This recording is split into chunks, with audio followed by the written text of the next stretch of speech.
Alrighty guys, welcome back to another video. Wasn't sure if I pressed record there. I'm finally going to do this boss for you guys. Apologies it's taken me so long. I had a bit of a play around with a couple of different teams. Honestly, it's going to be a pretty frustrating one for people that don't have a couple of heroes, and I do apologize in advance. So we're going to have a quick look at the rankings. This is basically the top team. As you guys can see, spoiler alert, this is the team I ended up using. I didn't use this team, and basically in short, the reason why is I just didn't do enough damage. I didn't get the cards I needed, and I'll run through all the details and stuff in the boss, but we're going to jump in. This is not the team we're going to use. I tried a goddess team. I tried a human team for fast farm. My human team just got deleted. My goddess team didn't work, and I'll explain why this is the team that you want to run. Now, this guy is super key. Cocteus, or whatever it is. Hopefully I don't get banned for that.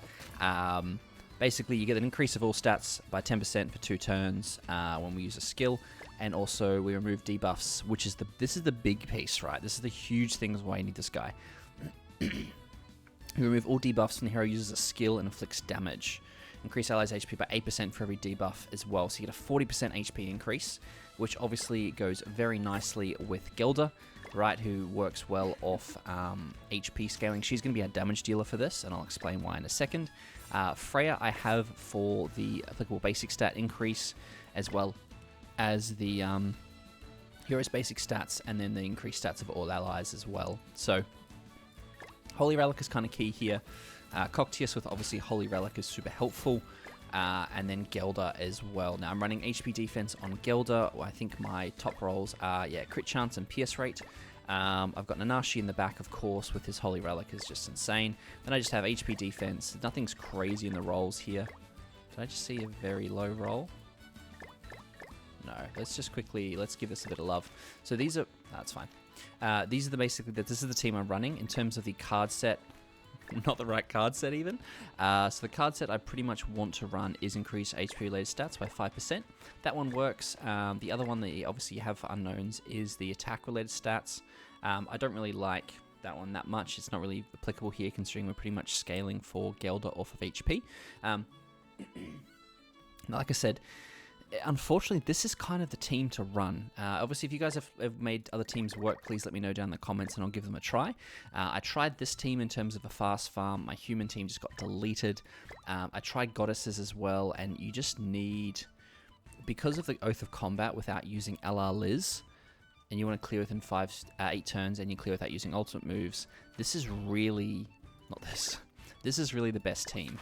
We're running HP food as well. And this is my CC. So 327 is nothing crazy in terms of CC for these guys.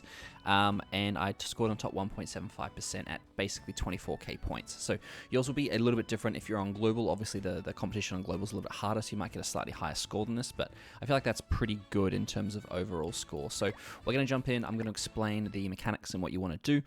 And we're going to go from there.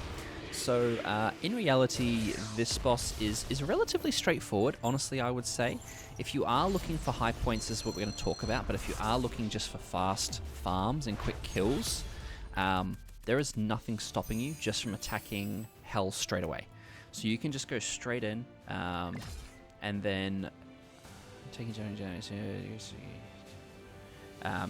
and you basically can just go straight in on attacking her with all your high-level cards. One thing to note as well, which is the big one, is a critical strike does not occur when taking damage during the enemy's turn. The hero's damage taken decreased by 50% and pierce rate increases by 10% for 2 turns, and it stacks up to 5 times.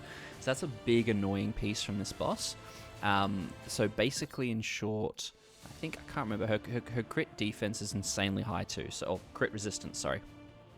So, anyway, ignoring all that, there's a few different mechanics and stuff from these two guys at the side and stuff like that, blah, blah, blah, blah. We don't really care about any of that. Honestly, the main thing we're going to start to do is we're just going to start to kill one piece at a time. Right, so I always just start with this. I'm saving my Gelda AoE card. I don't want to use my Gelda AoE card. Ideally, I want a level 3 for the final phase. Level 3 is the best one to get, so obviously I'm going to try and build up to that. RNG dependent is going to depend on how well you do there. We do stun that side piece, but again, I'm not super fussed. Now, as you can see, we do get the HEL stacks applied, or the marks of pain, or whatever they're called, right? So you get that same as you get against normal Hells and PvPs and stuff like that. The damage isn't too bad, as you guys can see, just with all the increase in stats and stuff I get from this unknown team. But basically what I do is I will always finish with a cockitus card, whatever it's called, far out. And just so I clear all the Hell stacks. Now the first turn I'm not really fussed. Now that is bad for me because she's now going to get a PS rate increase as well as a decreased damage taken increase. I'm not super fussed for the sake of this, I'm just going to leave it. But ideally you want to attack this guy obviously next. I kind of wasn't sure whether I was going to kill that side one, but turns out I did, so that's on me. Now, honestly, ideally, I wouldn't mind keeping this for her. So I think I'm actually going to do that. So what I'm going to do here is I'm actually just going to throw all of my Freya cards at the side piece. As you can see, Hel does have a stun card and stunned my Coctius, which is super annoying. If he stuns anyone else, then it's okay, just because it means that obviously you can use a Coctius card and it cleanses all the debuffs. Now, we did obviously top deck a level 3, which is awesome. So now my entire goal is honestly pretty much just to save this level 2 to kill her, and then use the rest of the cards I have to finish off this side piece here. So I'm just going to do that, and then I will do... And then I'll do the merge. So that level 3 is going to stick with me till the next phase. We're going to start to dish out some pretty decent damage there because Gelder's building up a little bit, which is nice. And then we cleanse obviously all those sources of pain. So we're getting very lucky with our top deck cards, to be fair. We're getting, you know, a couple of these level 2s and stuff like that, which is brilliant. So what I'm honestly going to do here is I will probably... I'm a little bit... we get stunned, never mind. So I'm going to do... I don't think this kills. I'm actually going to do... Because I do still want to kill her with an 8 turn, so we're only at turn 5, which is not too bad. So I'm not super in a rush, because I don't know if this is going to kill or not. So what we're going to do, I'm actually just going to do this. Never mind, it does kill. So obviously in this, we do crit, so she doesn't get the pierce increase or the damage decrease increase, which is nice. She does obviously get her own damage increase just from her ultimate. Now we should be at a pretty good spot though, so what I'll do is I will cleanse all the debuffs with Coctius. This is why Coctius is so helpful, and it's really hard to do it with kind of out him, and why using Goddess team is a bit rougher, because you've got to rely on the RNG of the cleanse cards. Like, this basically is just me relying on getting a Coctius card, basically. So that's a lot better. And then we finish off with level 3. Fantastic. Okay, now, this is where basically Gelder is super overpowered. And what I mean by that is we do have 1, 2, 3, 4, 5 stacks. We don't get the HP increase, unfortunately, for Gelder, but we are just going to do...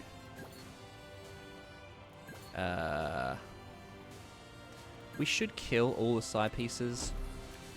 So let's see. Yeah, there we go. There we go. So killed her basically with level 3. So they're all wiped, which is awesome. You'll probably kill the side pieces individually for a little bit more points potentially.